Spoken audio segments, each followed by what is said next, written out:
La Constitución Económica de México se encuentra estructurada en tres principios fundamentales: Rectoría Económica del Estado, Economía Mixta y la Planeación Democrática, principios que inspiran la normativa económica contenida en los artículos 25, 26, 27 y 28 de las reformas constitucionales de 1983, teniendo como resultado la participación general y verdadera de todos los sectores de la población, atribuyéndole a cada sector una función dentro del proyecto del Plan Nacional de Desarrollo,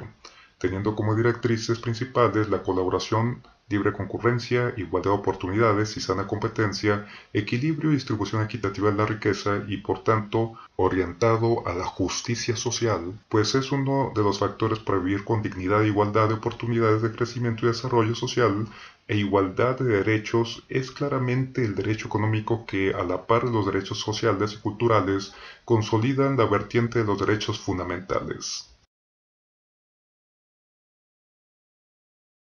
El cauce de la participación universal de los sectores económicos y sociales desemboca en una economía mixta, en la cual el papel del Estado no incurre en el totalitarismo de la planificación económica estatal centralizada, sino como motor principal para el impulso de la economía y por tanto el desarrollo social, brindando las condiciones necesarias para establecer un orden de funcionamiento y equilibrio entre los entes participantes. Asimismo, los particulares participan activamente con libertad económica y de comercio, generando el verdadero desarrollo económico sustentable, pues son estos los que hacen posible las operaciones dentro de los diferentes mercados. Por lo tanto, se comparten potestades y responsabilidades en materia económica tanto el sector público como el sector privado.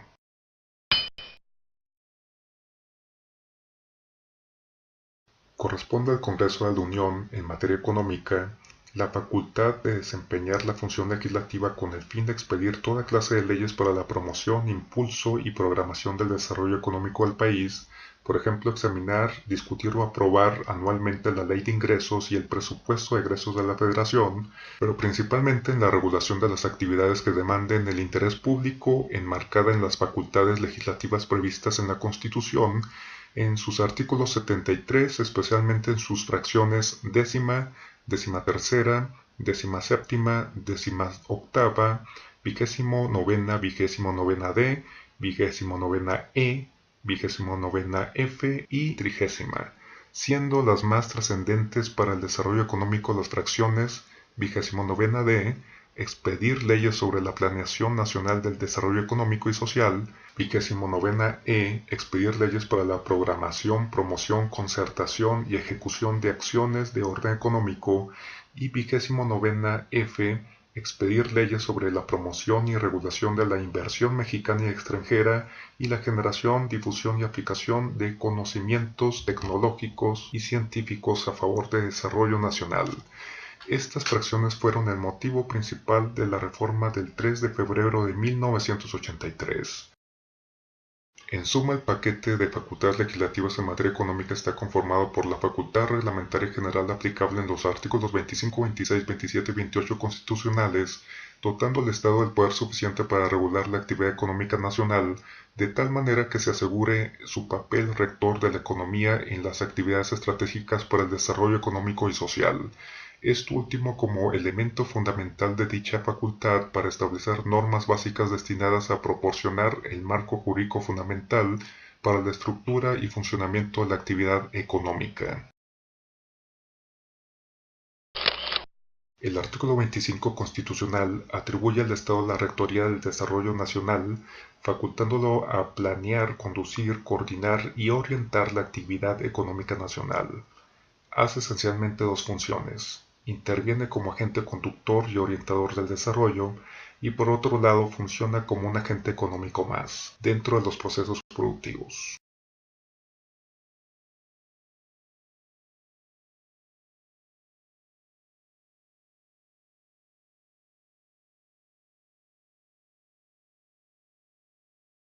El artículo 26 define las características del sistema de planeación del desarrollo nacional, el cual se espera imprima solidez, dinamismo, permanencia y equidad al crecimiento de la economía. El artículo 28 constitucional es la base fundamental de la economía de mercado en México, ya que al prohibir los monopolios y todo tipo de prácticas monopólicas, busca fomentar un ambiente de competencia y de libertad de mercado. Regula además la fijación de precios máximos a los artículos, materias o productos que se consideren necesarios para la economía nacional o el consumo popular, la concesión de la prestación de servicios públicos y la exportación, uso y aprovechamiento de bienes de dominio de la Federación, así como el otorgamiento de subsidios a actividades prioritarias. Los artículos constitucionales 31, 123 y 131, este último facultad del Ejecutivo, plantean el objeto medular junto con la facultad de fiscalización y control presupuestario del Poder Legislativo. En este sentido, corresponde al Poder Ejecutivo Federal la facultad sobre el aprovechamiento y explotación de recursos de toda índole que se encuentren dentro de la soberanía nacional en beneficio del interés público, facultado por otorgar concesiones previa licitación pública a particulares. También podrá en su caso ejercer la facultad de expropiación de la propiedad privada por causas de utilidad pública previa indemnización, cuyo fin principal se desprende del desarrollo social y económico, que abarca la explotación de recursos como la minería, acuíferos o hidrocarburos, hasta la implementación de vías de comunicación que benefician la economía de la región, así como establecer aduanas, aumentar, disminuir o suprimir cuotas de tarifas de exportación e importación, y en su caso para prohibir estas. En general, aplicar y ejecutar toda disposición del Congreso. Asimismo, le corresponde la facultad de planeación económica considerando democráticamente a todos los sectores intervinientes, privados y sociales, estableciendo los procedimientos de participación y consulta popular. Asimismo, planteará las políticas económicas que darán rumbo a la economía interna del país, suscribiendo tratados y convenios internacionales en materia económica y comercial con otros estados, buscando un mayor desenvolvimiento dentro de la economía global de mercado.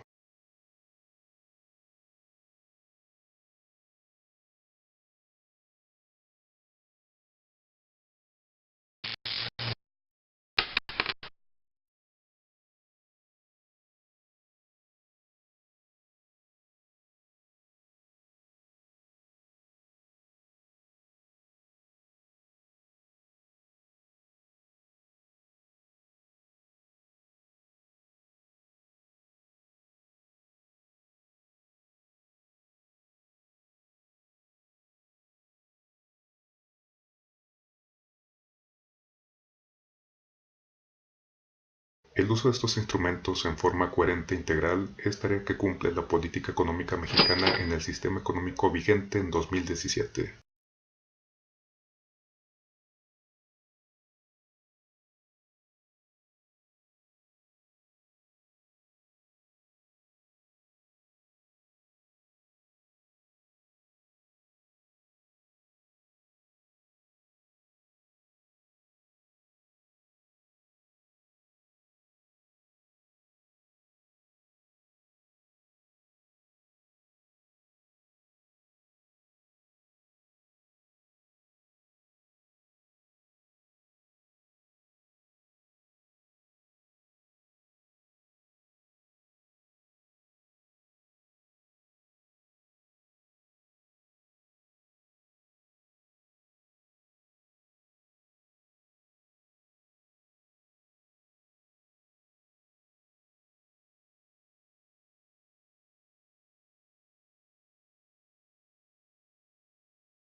El Tratado de Libre Comercio es un tratado internacional trilateral que conforma un bloque económico y comercial que permite reducir los costos para promover el intercambio de bienes, a fin de eliminar las barreras al comercio y la inversión entre los tres países de América del Norte, Estados Unidos, Canadá y México, los cuales suscribieron el tratado del 8 al 17 de diciembre de 1992, entrando en vigor a partir del 1 de enero de 1994 al ser ratificado por los congresos de cada estado.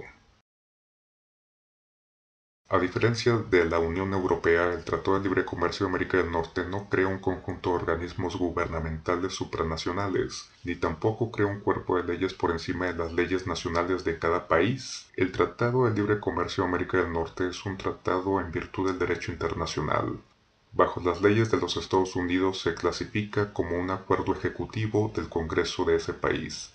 lo que refleja un sentido peculiar del término tratado en el derecho constitucional de los Estados Unidos, donde el mismo no queda sujeto a las prácticas del derecho internacional o sujeto a las leyes de otros estados. Al firmarse el Tratado de Libre Comercio de América del Norte, se planteó un plazo de 15 años para la eliminación total de las barreras aduaneras entre los tres países. Además, se acordó que debían ser retiradas las restricciones existentes al comercio de varios productos y servicios. El tratado también protege los derechos de propiedad intelectual, tales como patentes, derechos de autor y marcas comerciales. También destacó la eliminación de las restricciones a la inversión. Medidas relativas a la protección de los trabajadores y el medio ambiente se añadieron más tarde como resultado de acuerdos complementarios firmados en 1993. Por lo tanto, el tratado estableció una serie de instituciones de tipo trinacional para administrar y vigilar la correcta implementación de las disposiciones del tratado. Entre ellas se encuentran la Comisión de Libre Comercio, un grupo de coordinadores del TLCAN, grupos de trabajo y comités del TLCAN, un secretariado del TLCAN, una comisión para la cooperación laboral y una comisión para la cooperación ambiental.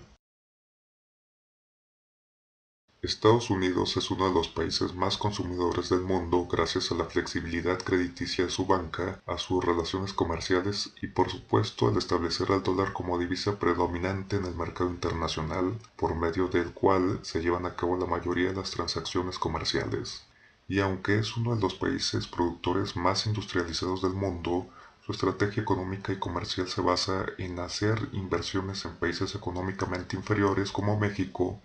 estableciendo empresas de todo tipo de industria, generando miles de empleos a bajo costo, ya que las compañías estadounidenses prefieren instalar sus medios de producción en México, atraídas por la mano de obra barata y la cercanía geográfica entre ambos países, reduciendo con esto los costos de transportación. En pocas palabras, las empresas estadounidenses sacan el mayor provecho al instalarse en México porque reducen considerablemente sus costos de operación, de materias primas e insumos y por supuesto de mano de obra para satisfacer su propio mercado nacional y de esta manera poder autoproveer su consumo interno. Esto ha generado desempleo en Estados Unidos y miles de empleos mal pagados en México. Sin embargo, la falta de proporcionalidad y equidad del tratado va más allá. Al establecerse empresas estadounidenses en México también se hace inversión en tecnología, lo cual es benéfico ya que su capital humano y su uso recurrente de tecnología de punta reducen costos y aumenta su productividad.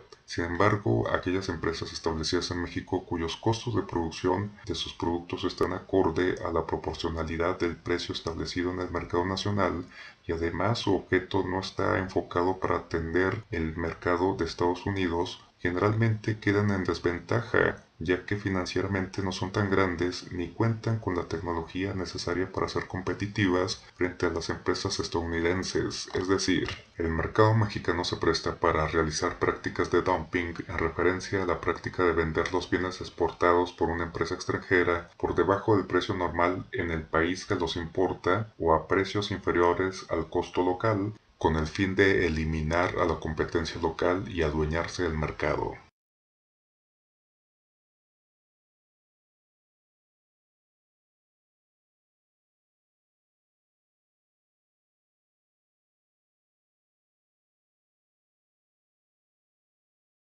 La vigencia de las políticas económicas del Estado mexicano son evidentemente de dependencia económica y comercial hacia los Estados Unidos. Entre las razones más importantes que provocan la relación de dependencia se encuentran: Estados Unidos tiene una divisa poderosa con la cual se llevan a cabo las transacciones en el mercado internacional, pero además representa una forma atractiva de multiplicar sus ganancias tanto para el gobierno como para los grandes industriales e inversionistas, ya que es una enorme ventaja al momento de planificar sus operaciones y gastos con miras a la obtención de dólares en un mercado más vasto y rentable, generando con esto grandes ganancias. Además de que la cercanía entre ambos países representa ahorro en las operaciones de logística, por lo tanto el mercado estadounidense representa la mejor opción para la industria mexicana, misma que produce para dicho mercado, dejando en segundo término al mercado nacional, y con esto generando el desequilibrio económico, ya que provoca fenómenos sociales como el abandono del campo, y con esto el desabasto en productos alimenticios, provocando la asignación de recursos para solventar el consumo interno, especialmente en la canasta básica.